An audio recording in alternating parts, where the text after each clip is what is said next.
fear of death na Oo. legit Oo. pagdating mo ng midlife. Mapapa-question Yung ka. midlife crisis Yun. sa lalaki. Yan. Midlife crisis. Yun pala siya. Oo. Yan yung bumibili sila ng Sa sports lalaki. cars at 50, nagjojowa ng bagets at 50, yun daw yun. Mga nagla-like Wala ng naman mga siya ganun, very Instagram loyal ng mga to eh. babae. Mukhang ang bait Kay Shiloh. Saka wala pa ako sa 50. Wala pa. Di Wala di pa, wala pa. Oo. Wala Hindi, pa ito, naman. for sure makakasagot. Pag medyo nagkakaedad na po, ang exercise, mas mabilis ng hingalin. Ayan. Dito nga siyempre humina. Lalo na before pandemic, ramdam mo talaga yung pagod, mabilis. Hindi na ganun kataas tumalon sa basket. Pero ito, parang hindi ko alam ba't bumabalik. Dati, bumabalik yung lakas. Ah, okay Pati yung po. UP, Adrenaline. dati 3 lang, 2. Ngayon 4, 5 ikot. Sabi ko, ba't ganun? Ba't ang lumalakas? Hindi ko alam kung anong ginawa ko, ba't ganun. Yun nga Sa yun. mga company mo siguro?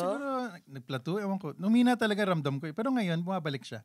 Kaya active ako ngayon sa lahat ng sports. Dahil bagets Ba't ang ito? mga kasama mo, gano'n? Sa isang linggo, Kuya Art, ilang beses ka nakakapaglaro? Hindi, na ako ngayon, golf sa takbo. Oh, social. Ako rin po kasi horse nga gamit ko tapos na gano'n. O, polo. Iba yung sport niya. Di Alam mo, ba? ako gusto ko makita yung asawa ko one time nag-golf. Kasi wala pa sa Ang Kasi boring Hindi, lakad-lakad sila yan siya. ganun Golf. Gold! Hindi, golf. Golf yun. Iba yun. Golf pala, golf. Balik pa rin sa inyo. Sa gabi yun eh. Bumalik Dalawang naman. golf.